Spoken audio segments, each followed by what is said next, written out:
Neng!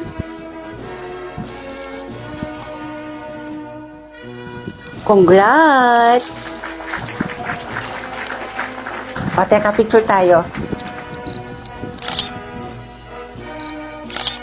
Pumunta ang ate mo sa school mo, nak? Ewan ko nga dyan kay ate, Nay. Hindi naman siya ganyan sa akin eh. Lagi kayang galit sa akin yun. Lagi akong sinusungitan. Tsaka wala naman pakialam yun sa akin sa kung ano yung gawin ko sa buhay. Tapos ngayon nagulat ako, binigyan niya pa ako ng ganito. Kilala ko yung ate mo eh. Dalawa lang yung rason niyan kung bakit nagkakaganyan yung ate mo. Una, may kailangan. Pangalawa, nakagawa yan ng kasalanan. Baka may nagawang kasalanan. Nay? O anak, tingnan nyo. Ano yan? Tricycle? Nay, second hand lang po yan ha. Pero alam kong magagamit talaga natin yan. Lalo na kapag nagbebenta po kayo ng gulay.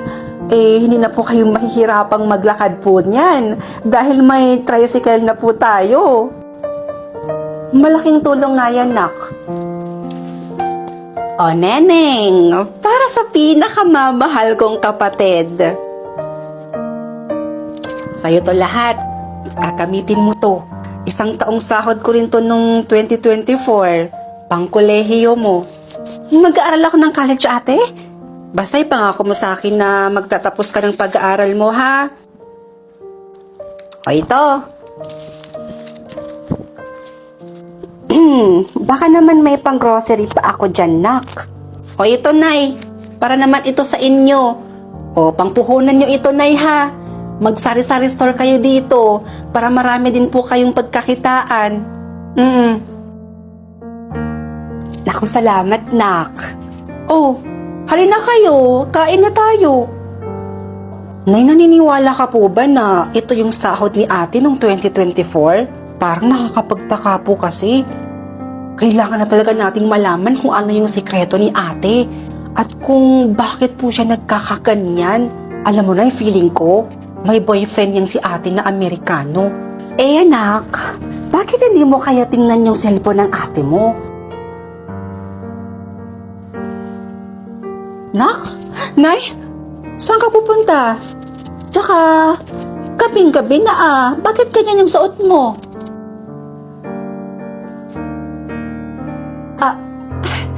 Wala akong pupuntahan, Nay. Feel ko lang tong dress. Gusto ko kasi ma-experience kung paano ba magsuot ng ganito.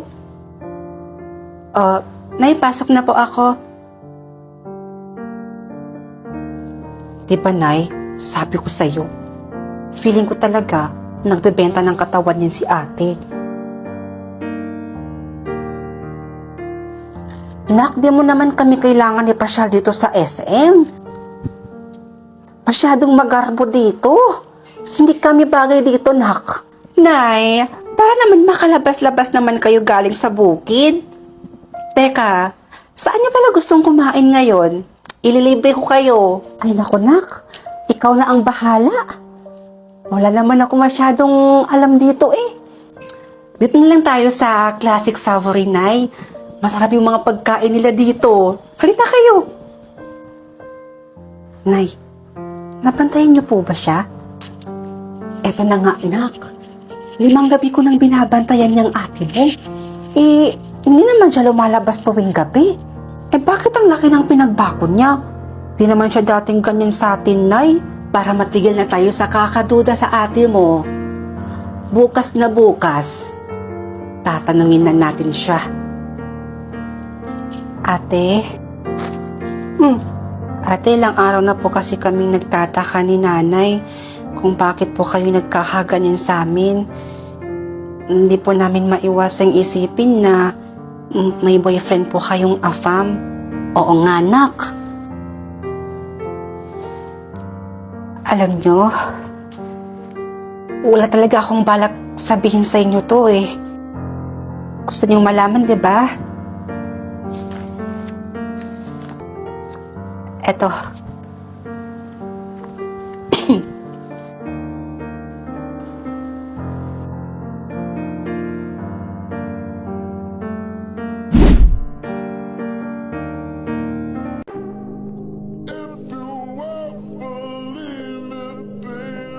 Habang buhay ko bang babantayan itong puntod ko? Sabi mo sa akin, pagsapit ng birthday ko, mapupunta na ako sa langit.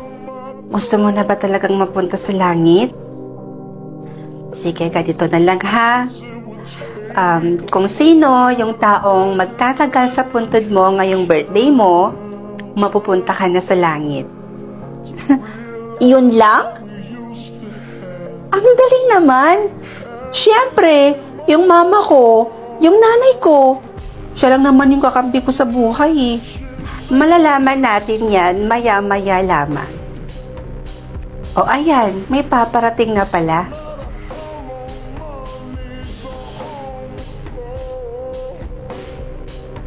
Best friend ko. Ayan, eto nga yun. Pangalan na nga niya to. Hey best friend, happy birthday!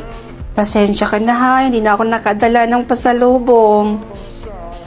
Pasensya ka na rin ha kung hindi na kita nadalaw nung nakaraan. Paano ba naman kasi? Mawawalan na ako ng scholarship. Di mo na kasi ako napapakopya. O siya, alis na ako bes ha. May exam kasi kami ngayon. May final exam kami. Bye! Happy birthday ulit! Ano ba yan? Wala pang 1 minute, umalis na agad. Hayaan mo na. Ayaw mo ba nun? May chance ang maging tama yung sagot mo. O ayan, may paparating na pala ulit.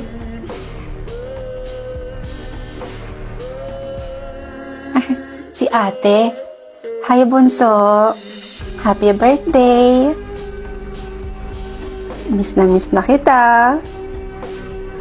Miss na ni ate yung boses mo. Miss ko na rin yung pagsabihan mo ko ng, ate, bumaba ka na nga dyan. Kakain na tayo oh. Ate, huwag kang magpapalipas ng gutom kasi magkakasakit ka niyan. Bunso, miss na miss ko na lahat ng yun eh. Nakakamiss ka sobra. Siguro kung nandito ka lang, tapos buhay ka pa, tapos birthday mo, di sana kumala na tayo ngayon, diba? Magra-rides tayo. Diba gustong-gusto mo yon? Kaso wala ka na eh. Pero ayos lang. Okay lang. Kasi alam ko naman na masaya ka na ngayon.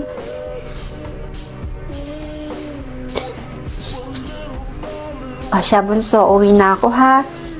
Happy birthday ulit. I love you.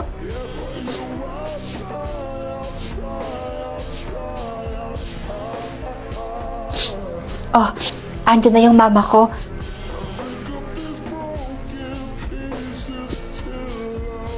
Oh, diba? Sabi ko sa'yo eh. Magtataga talaga yan sa puntod ko. Tingnan mo.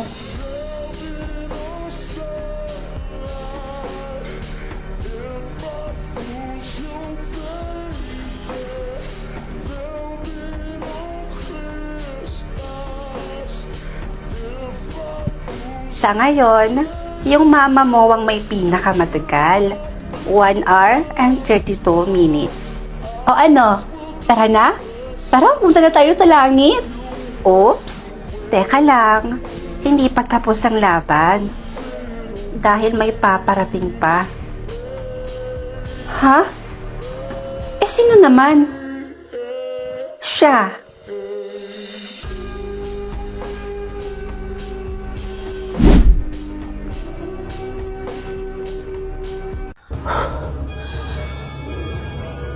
Alo, Ningning, ba't ganyan yung tsura mo? Bakit parang pagod na pagod ka? Tumakbo ka ba? Alam niyo mga ate, nakita ko si Kuya Thomas kanina. At aba, may kasama na siya kaagad ibang babae. Alam niyo kung anong ginawa ko sa kanya?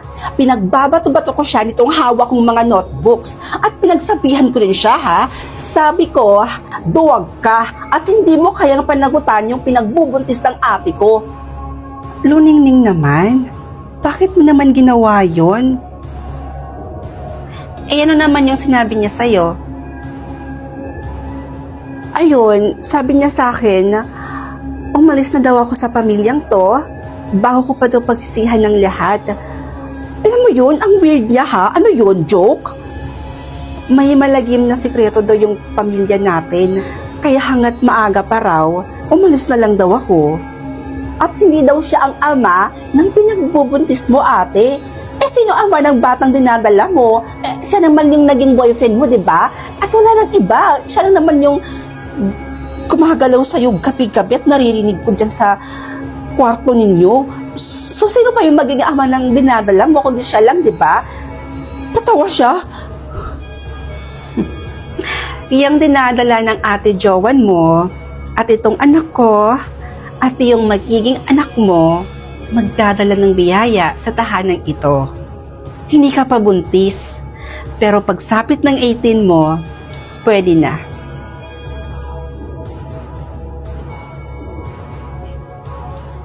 Hello, Tay? Tay! Kamusta na po kayo dyan? Teka, bakit hindi na po kayo umuwi dito? May problema po ba? Nagkagalit po ba kayo nila ate? Ano po? Sabihin niyo sa akin, Tay.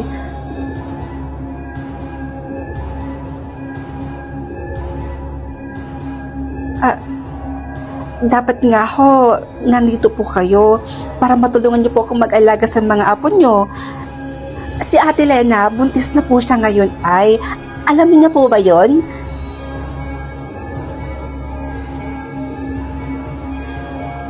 Tay, ano pong pinagsasabi niyo? Hindi ko po kayo maintindihan.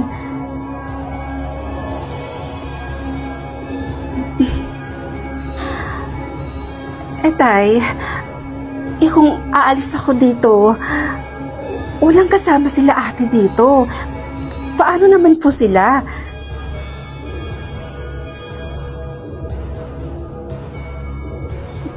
Po, Tay, naguguluhan ako. Ano po bang ibig niyo sabihin? Okay, akala ko ba magre-review ka? Kasi sino yung kausap mo? Wala po ate. Kausap ko lang po yung barkada ko.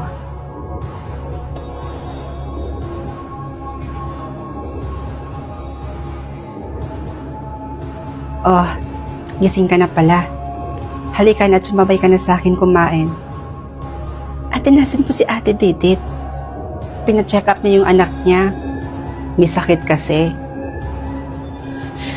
Ate, sabihin mo nga sa akin yung totoo. Alam mo, hindi mo ko kayang mapahamak. Alam mo, ang hangad mo ay ang kaligtasan ko. Ate, totoo po ba yung sinasabi ni Kuya Thomas na may malagim na sikreto yung pamilya natin? Kasi nakausap ko kahapon si tatay. Ganon din po yung sinasabi niya. Gusto niya lumayo ako sa inyo. Ate, please lang, sabihin niyo po sa akin yung totoo.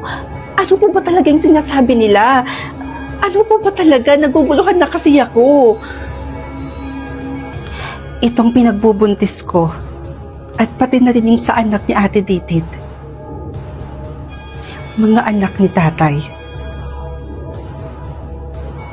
Ano? Si Ate Didit, sumama siya sa mga kulto. At ito ang mga traditional ritual nila ang magpabuntis sa sarili mong ama. Nagpakalayo-layo na si tatay para sa'yo dahil ayaw nang maranasan mo pa ang lahat ng dinanas namin. Pinilit nila akong makipagtalik noong mga gabing yon kay tatay. At nalaban ito ni Thomas. Kaya niya ako hiniwalayan. Dahil hindi niya man talaga to anak. Dahil anak to ni tatay. At kahit sa ang lupa-lupa mang pumunta si tatay, hahanapin pa rin siya nila. Ikaw, Luningning, kahit lumayas ka pa,